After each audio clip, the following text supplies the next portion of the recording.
رمضان کے بعد سب سے زیادہ فضیلت عاشورہ کے روزے کی ہے، 10 محرم کا روزہ، کہ آپ صلی اللہ علیہ وسلم نے ارشاد فرمایا کہ عاشورہ کے دن اپنے اہل و عیال پر دسترخوان کو وسعت دو، اس سے رزق میں برکت ہوتی ہے۔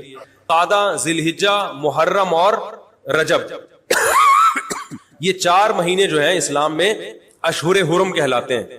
مفتی طارق مسعود کے بیانات کے لیے مفتی صاحب کے آفیشیل چینل مفتی طارق مسعود سپیچز کو سبسکرائب کریں۔ محرم کے حوالے سے ایک بات کر لوں، یہ 10 محرم کا روزہ، رسول اللہ صلی اللہ علیہ وسلم نے ارشاد فرمایا کہ عاشورہ کا روزہ مجھے اللہ کی رحمت سے امید ہے کہ 1 سال کے گناہوں کا کفارہ ہے، تو بڑی فضیلت ہے۔ رمضان کے بعد سب سے زیادہ فضیلت عاشورہ کے روزے کی ہے، 10 محرم کا روزہ۔ سمجھ رہے ہیں محرم میں ہمیں شریعت نے کیا کرنے کا حکم دیا ہے، اسلام کیا کہتا ہے؟ پہلی بات، اسلام یہ کہتا ہے کہ محرم میں روزے رکھنا دوسرے مہینوں کی نسبت زیادہ ثواب ہے۔ رمضان کے بعد تو زیادہ سے زیادہ روزے رکھیں، اور اسپیشلی 10 محرم کا روزہ 1 سال کے گناہوں کا کفارہ ہے، یہ اور زیادہ ثواب ہے۔ پورے محرم نہیں رکھے جاتے، کیا کرنا ہے؟ 10 محرم کا رکھنا ہے۔ حدیث میں آتا ہے کہ آپ نے حکم دیا 2 روزے ملا کے رکھو، کیونکہ یہودی جو تھے وہ 1 روزہ رکھتے تھے، صحیح ہے نا؟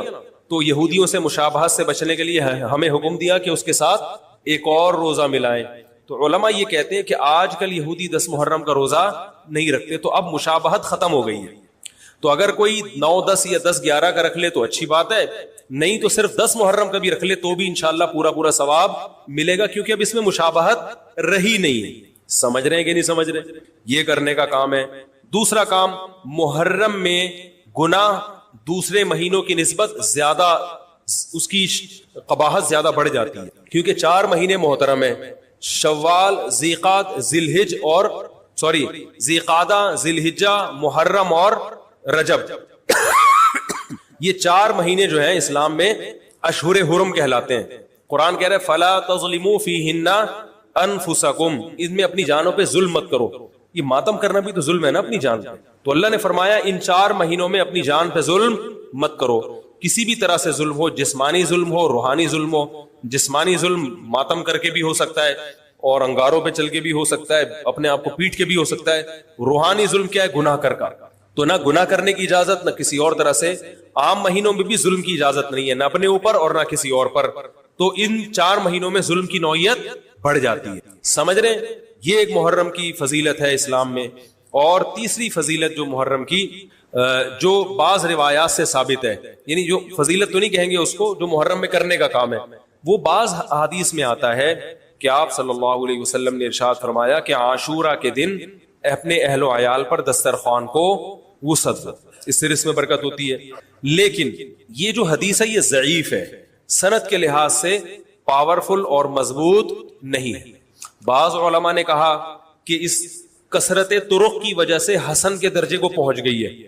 ہمارے ہی بعض اکابر علماء کی رائے ہے، علماء جو بر صغیر کے علماء، بڑے بڑے علماء ہیں، میں نام نہیں ذکر کرتا لیکن بہت بڑی اپر لیول کے علماء ہیں، ان کی رائے یہ ہے کہ یہ ضعیف، اتنی ضعیف نہیں ہے کہ بالکل ہی مسترد کر دی جائے، ٹھیک ہے نا؟ اور تعدد طرق کی وجہ سے درجہ حسن کو پہنچ گئی ہے۔ علامہ ابن تیمیہ رحمہ اللہ تعالی، جن کو سعودی عرب میں بہت فالو کیا جاتا ہے، ان کی رائے اور سلفی علماء کی رائے، جو سعودی عرب کے العثیمین، بن باز وغیرہ تھے، ان کی رائے یہ کہ یہ حدیث بالکل صحیح نہیں ہے، اور اس کی کوئی حیثیت نہیں ہے کہ دسترخوان کو وسیع کیا جائے اور عاشورہ کے دن کھانا کھلایا جائے۔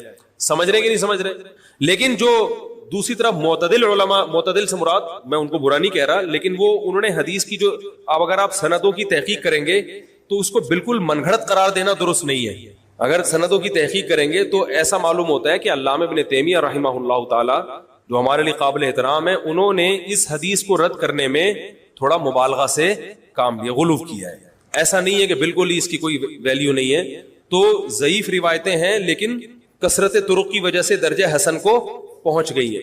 سمجھ رہے کہ نہیں سمجھ رہے؟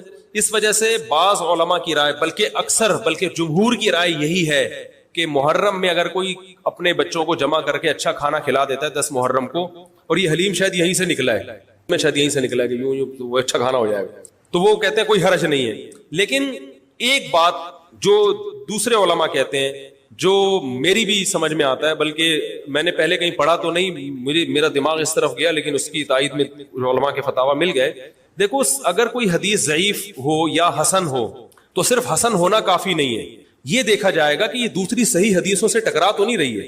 یہ بھی ایک فقہ کا اصول ہے کہ اگر ایک کمزور چیز ہے لیکن وہ طاقتور دلیل سے ٹکرا رہی ہے تو پھر اس کمزور چیز کو بالکل رد کیا جائے گا. تو عاشورہ کے دن روزہ رکھنے کا حکم ہے، یہ بالکل بخاری مسلم کی صحیح حدیث سے ثابت ہے.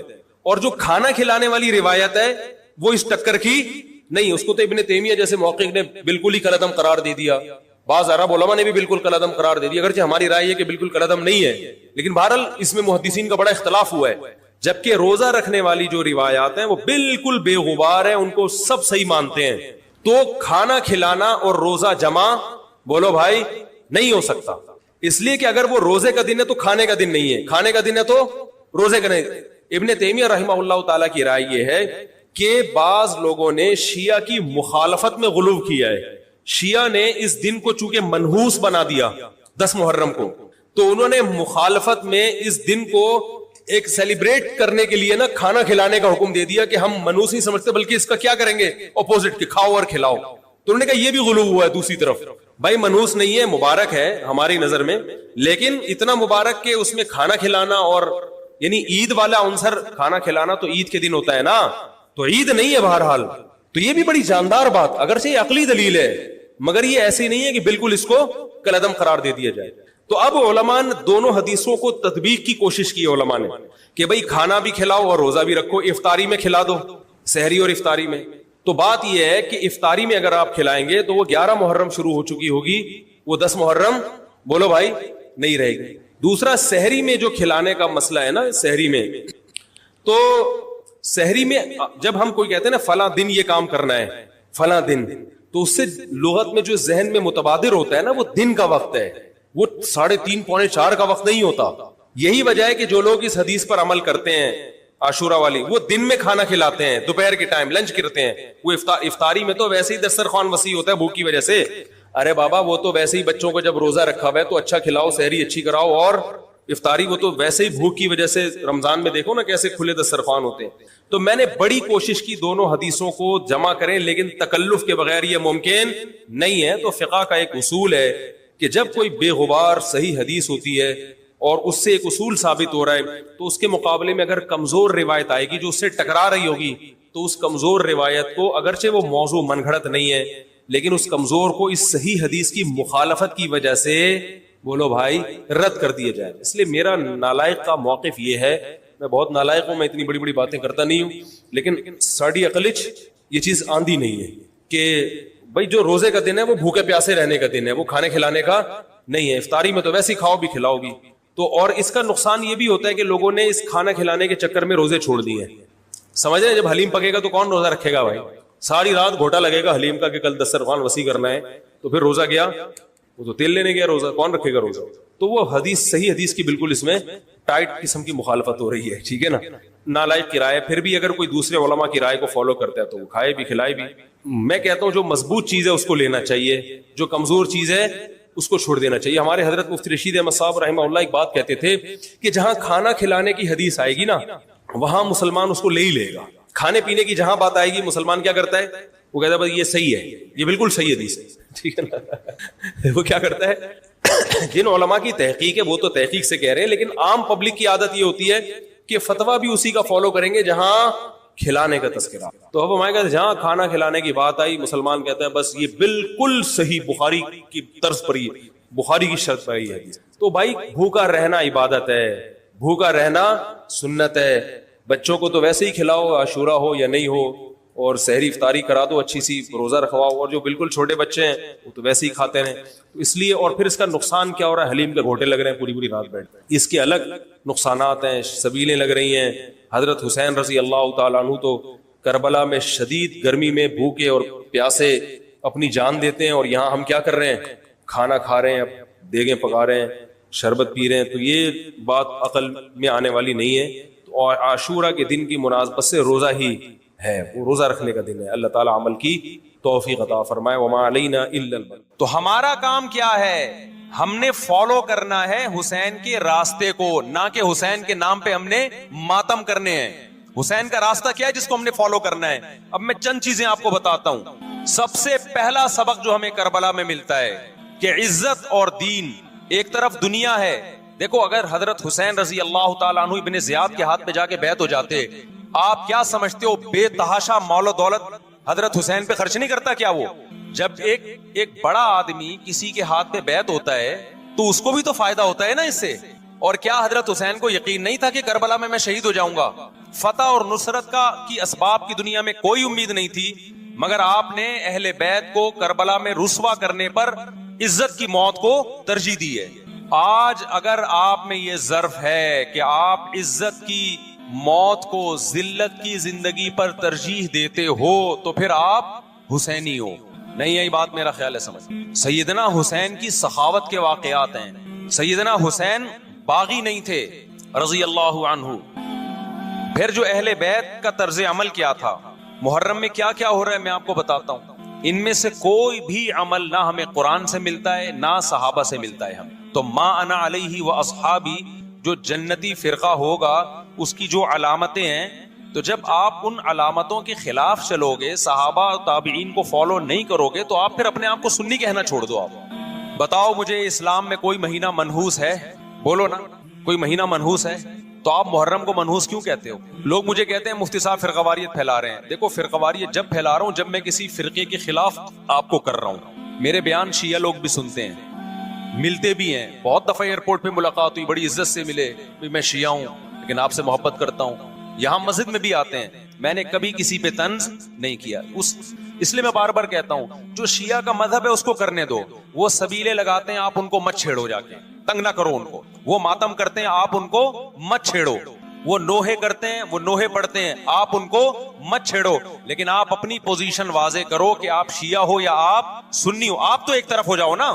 محرم میں اگر آپ مرثیے لگا کے گھوم رہے ہو گاڑیوں میں، اٹ مینز آپ سنی نہیں ہو. آپ نبی صلی اللہ علیہ وسلم کی حدیث ہے ہمارے پاس، ہم اہل سنت والجماعت ہیں، ہم سنت کو فالو کرتے ہیں. تو سنت کیا کہتی ہے؟ میتوں پہ گریبان چاک کرنا، میتوں پہ چیخ و پکار کر کے رونا. آپ نے فرمایا لیس منا، وہ ہم میں سے نہیں ہے. اور اس عمل پہ آپ صلی اللہ علیہ وسلم نے لعنت فرمائی ہے. لوگ کہتے ہیں حسین کی یاد میں رونا نبی کی سنت ہے. نبی صلی اللہ علیہ وسلم کو جب جبریل نے بتایا کہ حسین شہید ہوں گے، آپ روئے اس لیے کہ اس وقت آپ کو یہ خبر ملی تھی. لیکن کیا ہر محرم میں آپ نے رونے کا پروگرام کیا ہے یا صحابہ کو بیٹھ کے باقاعدہ رلایا ہے آپ نے؟ کیا ہو گیا بھائی؟ آپ کو بھی جب کربلا کا واقعہ کی خبر ملی آپ کی آنکھوں میں آنسو آ جائے، یہ نیچرل ہے، یہ حسین سے محبت کی علامت. لیکن ہر محرم میں باقاعدہ بٹھا کے رونے کا پروگرام کرنا یہ حسین سے محبت کی علامت نہیں ہے، بلکہ شریعت میں ناجائز ہے یہ غموں کو بڑھانا. یہ کہاں سے جائز ہو گیا؟ حضرت عثمان بھی تو شہید ہوئے تھے، نبی صلی اللہ علیہ وسلم کے داماد تھے. ان کی یاد میں آپ رونے کو سنت کیوں نہیں کہتے؟ ہماری نظر میں حسین کا قتل بھی بہت بڑا ظلم اور سیدنا عثمان کا قتل بھی بہت بڑا ظلم تھا. دونوں مظلوم تھے، دونوں مظلوم شہید تھے. ہمیں دونوں کی شہادت پہ غم ہے، لیکن اب اس غم کو مناتے نہیں ہیں. اسلام میں غم منانا سنت نہیں ہے. دیکھو جعفر طیار رضی اللہ عنہ، نبی کے چچا زاد بھائی، اہل بیت، جب آپ صلی اللہ علیہ وسلم نے ان کو لڑائی کے لیے میدان جنگ میں بھیجا، رومیوں سے لڑائی تھی. حضرت جعفر طیار کی 4 بیویاں تھیں. جب نبی صلی اللہ علیہ وسلم مسجد نبی میں بیٹھے، آپ کو فرشتوں نے اطلاع دی کہ جعفر طیار شہید ہو گئے. آپ صلی اللہ علیہ وسلم کی آنکھوں سے آنسو. یہ آنسو اس وقت نکلے جب عین شہادت کی اطلاع ملی ہے. اس وقت آنسوؤں کا نکلنا محبت کی علامت ہے. آپ نے صحابی رسول کو بھیجا کہ جاؤ آپ کی زوجات کو، بیویوں کو جا کے خبر دو کہ جعفر طیار شہید ہو گئے. کیا قربانی تھی صحابہ کی! آپ ایسے جوان تھے جعفر طیار، خوبصورت جوان. غزوہ بدر میں جب مشرکین مکہ نے یہ نعرہ لگایا کہ حل میں مبارز، 3 سردار آئے، انہوں نے کہا پہلے تمہارے اندر سے 3 بہادر آئیں ہم سے لڑیں. دیکھو عربوں میں یہ ہوتا تھا کہ جب جنگ کے لیے 2 فوجیں آمنے سامنے کھڑی ہوتی تھی تو پہلے دونوں طرف کے بہادر ترین لوگوں کی لڑائیاں ہوتی تھی کہ جب تک دونوں میں سے ایک قتل نہیں ہوگا لڑائی شروع نہیں ہوگی. تو آپ کو پتا ہے کہ اس میں بہادر ترین لوگ نکلیں گے نا جو لڑنا جانتے ہوں. مشرکین مکہ کی طرف سے 3 یا 4 بڑے بڑے سردار آئے لڑائی سے پہلے، بدر میں لڑائی سے پہلے. انہوں نے نعرہ لگایا حل میں مبارز، کوئی ہے تم میں جو پہلے ہم سے لڑے.